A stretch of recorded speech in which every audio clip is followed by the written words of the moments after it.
Good morning. I am so excited for today. First of all, it's like our first official cold day of the season. Bunky and I actually had coffee outside this morning. This is my second cup. And then I went and got myself ready for the day. So I thought it'd be fun, since it is our first official cold day, to just spend the entire day in the kitchen, have like a cozy day of fall recipes. We're gonna start by making some muffins. They're actually only 2 ingredients, but I'm gonna make them like 3 or 4 or 5 ingredients and kind of doctor them up. We're gonna make something really yummy in the crock pot. We're gonna make a soup tonight. So we're just gonna spend the entire day in the kitchen cooking, and I am so excited about it. Okay, so for these muffins, the only 2 ingredients that you need is a box of like a spice cake mix. This one is Duncan Hines. I think Betty Crocker also has one, but any of these spice cake mix boxes is fine.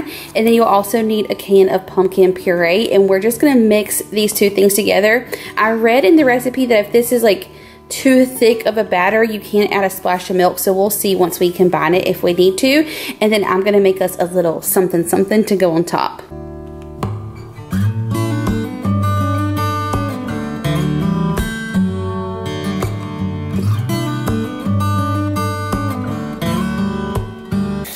Okay, we're almost to that consistency that we are looking for. It's crazy that pumpkin puree mixes with all of that and you get this like beautiful batter. I think I am going to add just a splash of milk to thin mine out. I don't think it's necessary, but I'm gonna do it. Just a tiny little splash. Now I've got my muffin pan here, and then I just remembered that I got these little cupcake liners last year and they're fall themed, and I have some left over, so I was like, oh, these are perfect. I'm gonna use them for our muffins. So we're gonna add these to our muffin pan, get some of our mixture in each one of these, and then we'll pop it in the oven.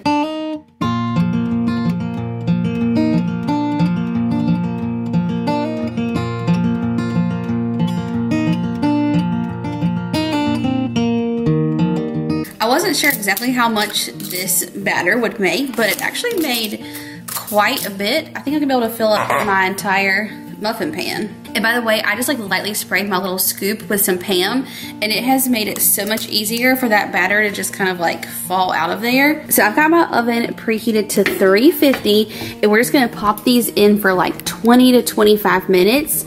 And then I'm gonna get started on our little cream cheese frosting that's gonna go on top. Actually, I need that cream cheese to soften, so I'm gonna take it out of the package and set it on the stove while those are in the oven, so that this will like warm up while those are cooking.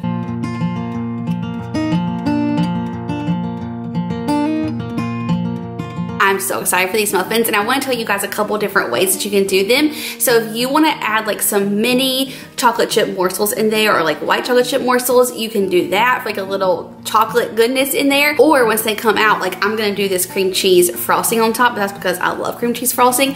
I feel like that with that like bready pumpkin and all the spices from in there, it's just gonna be like amazing. But you could also just do like powdered sugar on top, or like a maple glaze, however you want to do them. So many ways to make these, or you can just use the 2 ingredients. But since my cream cheese has to like thaw and soften over there, I'm gonna get started on our crock pot treat. This is gonna be a treat. I told y'all, Bunky and I had coffee outside this morning, and my hands are still cold. Like I cannot warm up. It is so cold outside today. So I was like, this is the perfect cozy treat to have on a day like today. It's a white chocolate pumpkin hot chocolate in the crock pot. Need I say more? Like I'm just beside myself for this. Now for this recipe, I am gonna kind of like half it to 3/4 it, because it makes quite a bit. I did read in there that they want you to use like pretty good high quality chocolate chips. So we got the Ghirardelli. Is that how you say it? Ghirardelli kind. And then of course you'll need like pumpkin puree. I'm gonna do about 3 cups of milk. The original recipe says 6 cups. I'm probably gonna do like half of this sweetened condensed milk. Some heavy cream in there. I'll kind of walk you through it, but just know that I will have the original recipe down below with like the full measurements.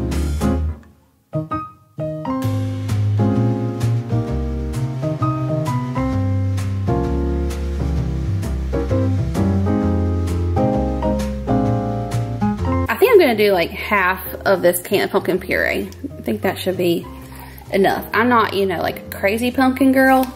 I just like the flavor, but not overwhelming pumpkin. We don't even have any pumpkins on our porch. Not yet. We gotta go get some. Okay, to this I'm gonna add some heavy cream. And I think it said, actually, hang on, let me check this recipe. I thought I was right. It calls for 2 cups of heavy cream, so I'm gonna do about 1 cup. And then it also calls for the entire bag of chocolate chips, so I'm gonna do about half of it. Okay, now of course this calls for pumpkin pie spice, and I thought we had it, but we have apple spice. So I just added some cinnamon and nutmeg, and I put a teeny tiny bit of apple pie spice in my hand. I think it's fine. And I'm gonna add this to it instead of the pumpkin spice, but if you have pumpkin spice, add that. You know what I'm actually thinking? What? That you've got the pumpkin puree in there. Yeah. And then, so you've got like your pumpkin edition. That's and true. And then now we got a little apple pie going in there. I think it's gonna be just fine. I think that's probably the way to go. So apple pie, pumpkin spice, cinnamon, nutmeg mixture going in. Now just give this a little stir to kind of like mix up that chocolate, and we'll pop a lid on. And like I said, you can cook it on low for like 3 hours or on high for about an hour, hour and a half. I ate a couple of the white chocolate chip morsels. And I don't dabble with white chocolate very often. White chocolate is my favorite. But it was quite tasty. There is not a lot of things that I love more than like a white chocolate covered pretzel.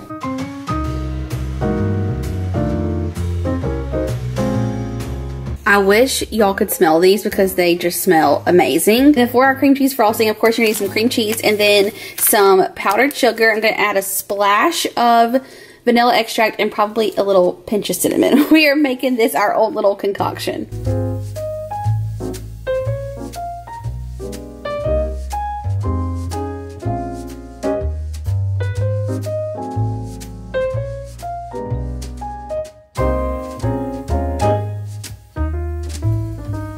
You know what I'm thinking? Does that not need like some milk in it? I think I don't know how to make this. I thought that was about to be the driest frosting I ever saw. Oh my goodness, we need some milk. I'm like, wait, what am I missing? Okay, y'all, little splash of milk in here. Now I think we're in business. You know, I think I got it. We're at a good consistency. It looks good. You want to taste it? Ooh, love the peaks. speckles in there. Oh, from the cinnamon? Is it good? Oh yeah. Okay, good. Sweet, creamy, cheesy. Yes. Okay, hopefully these are like cooled down enough now that we can frost them.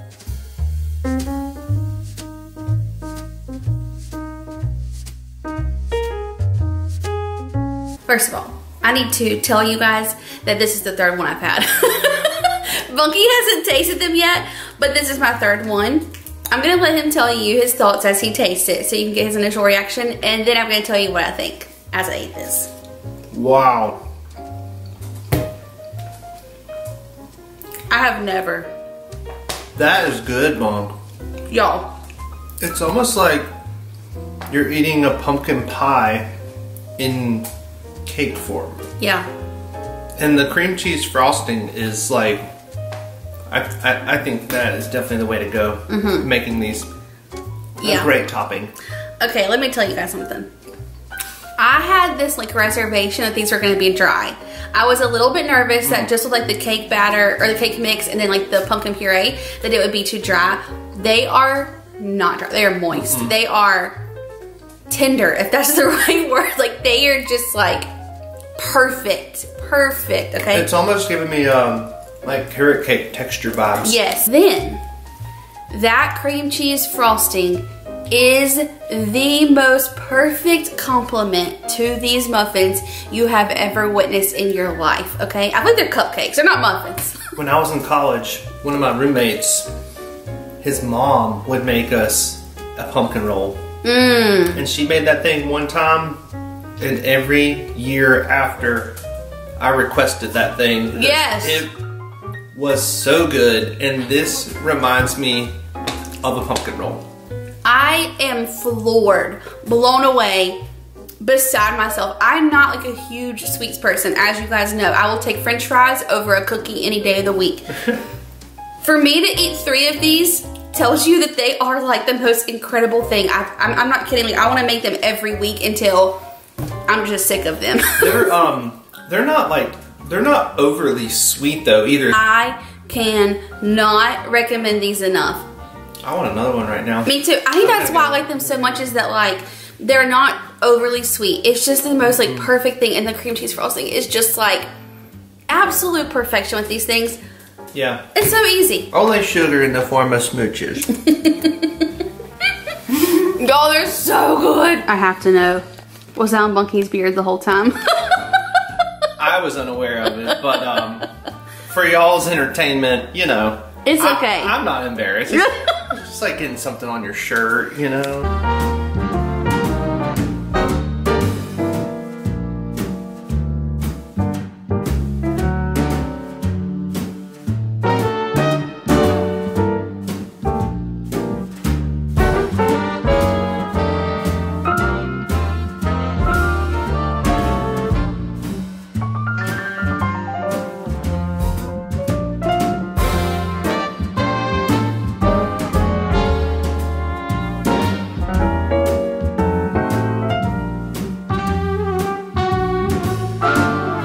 Wow, y'all.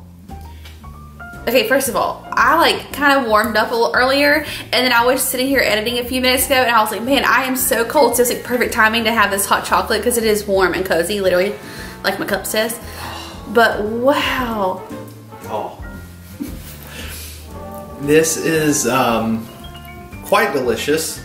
Like drinking warm, liquidy chocolate goodness. Okay, when I take a sip of this, the word that comes to my mind is decadent. I was gonna say indulgent. Indulgent, decadent. It tastes like drinking liquid white chocolate with the littlest bit of like pumpkin and cinnamon. But it has a nice mouthfeel. It's like, I mean, it's good. It is a treat, that's for sure. You know? Yes. Like, I think it's one of those things, again, if you're having, you know, a gathering of sorts, maybe book club or something like that. I want to have a book club. and you want to just like really treat your people, your friends, family. This is literally like warm and cozy, all the feels. Reminds me of like a Hallmark movie. It is just so fun to drink. I don't explain it. It's just so nice. 2 for 2. These recipes today are some of the best fall recipes I feel like we've ever made. Shoot, I want to take one of those cupcakes and just dunk it in here. Bunky, if I wouldn't have already eaten 4 of them today, I would totally have one more because that with this, oh my word, it is time for this soup. And y'all, this is gonna be so warm and cozy. It's like a bacon, chicken, potato soup. All of my very favorite things, and I feel like a great spin on like potato soup that I love. Not really a chicken noodle soup, but it's just like marrying a bunch of things that I think we will really enjoy together. Let me show you what I kind of have got going on. So over here, I'm making my chicken broth because you guys know we love to use the Better Than bouillon. So I have 5 cups of water and then 5 teaspoons of the bouillon in there. And then I went ahead and kind of tried to prep some things for us. So I have our carrots, onion, celery, and garlic. I'm gonna use onion, but you know, just leave it in bigger pieces. You would just chop that down. And then over here, I've got all of our potatoes cut up. So I've got us pretty well prepped. So first we wanna go ahead and get our bacon cooking. So I'm gonna get our Dutch oven on like a medium. And I'm going to just put our strips of bacon like in half so they'll cook like more evenly and better in here. And then once we get the bacon cooked, we're gonna add in this chicken and let it cook kind of in that bacon grease. We're not using that whole pack of bacon, right? No. That would be excessive. Good, but excessive. No, not the whole pack. I'm probably only gonna do, honestly, like half of this package. Okay, I'd say it's kind of a lot of bacon grease, B. Do you think? I think the more the merrier. What? That much? Oh yeah. You don't want to just get up a little bit. Let me take a little. Let me do a little tilt here and see what we're. You don't think it is? Yeah, it might be a lot. Okay. Anyway, bacon's done. We're gonna figure out how much grease we're leaving there. And then we're just gonna like cut up our chicken into bite-sized pieces. So you can do thighs, tenderloins, chicken breasts, whatever you want. I just thought the chicken tenderloins would like cook a lot faster. Well, I guess what we could do is go ahead and kind of save some of that, set it to the side, Smart. cook the chicken, and then kind of clean out a little bit, and then re-add bacon grease back in. Smart, I love it. That's what we're gonna do.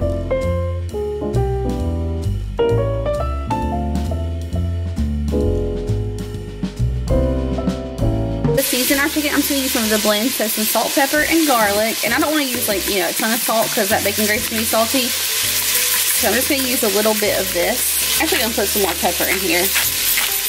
And then we'll just cook this chicken until it is all the way cooked through, and then remove it from our pan as well. Okay, we got that chicken cooked, and then now we're just gonna add our carrot, celery, and onion to our pot, sweat this out, and then we'll add in our garlic once it's like pretty tender.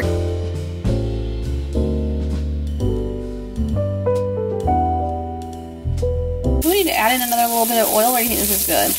No, that should be fine, because those are probably going to create a little bit of their own juiciness. Listen to you, Mr. Professional. Look at how big these onions are that I left. Those will be easily sorted through. Exactly. So we sweat these out. He's going to add our garlic, and I did like 2 huge cloves. There's really probably about 3 cloves of garlic in there. And then to that, I'm also going to add in a couple dashes of hot sauce. Just like a tablespoon of Worcestershire sauce as well. That's perfect. Ooh, now that's gonna give it some flavor, okay? Y'all almost forgot to season this up. So I don't have all of the exact seasonings that this person used, but most of them, and then I'm just gonna use what I love. So I'm gonna add a little bit of ground mustard in here, and then some oregano, some crushed pepper flakes. And then it calls for like rosemary and parsley and a few other things. I'm just gonna add some of my Kinder's garlic and herb in here because I love this flavor on anything. So I think that'll be really good. Now we're gonna start stirring in our flour and kind of cook that out.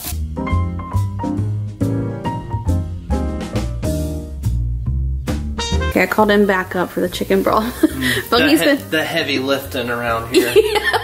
Funky's gonna like slowly pour this in. Let me stir that and then I'll let you pour the rest of it. Hang on. I'm telling y'all, if you don't use the Better Than Bouillon, you're missing out. That is where the flavor is at. Oh gosh, I'm making a mess. Lord have mercy. Okay, to this we're gonna add about 1 cup of half and half. And then you can kind of use whatever potatoes you want to. If you're gonna do like the russet potatoes, I would say definitely cut them into like bite-sized pieces.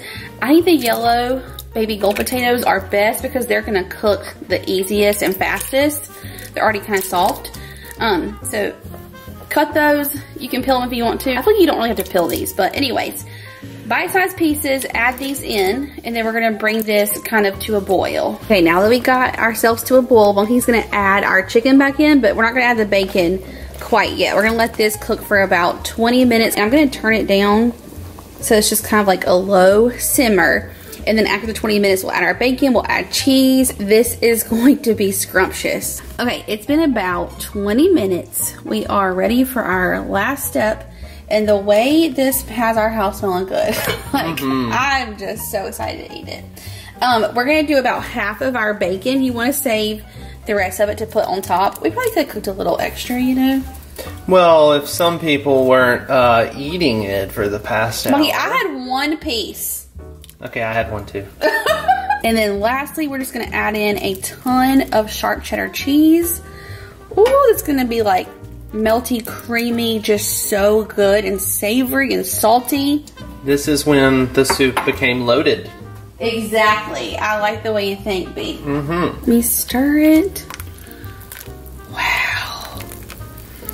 Y'all, it's times like this I truly wish I had like smell-o-vision because I want you to smell this, okay? I'm gonna give this just like 5 to 10 minutes max, and then we'll be ready to eat. I think I can only wait 5. 5. Ooh.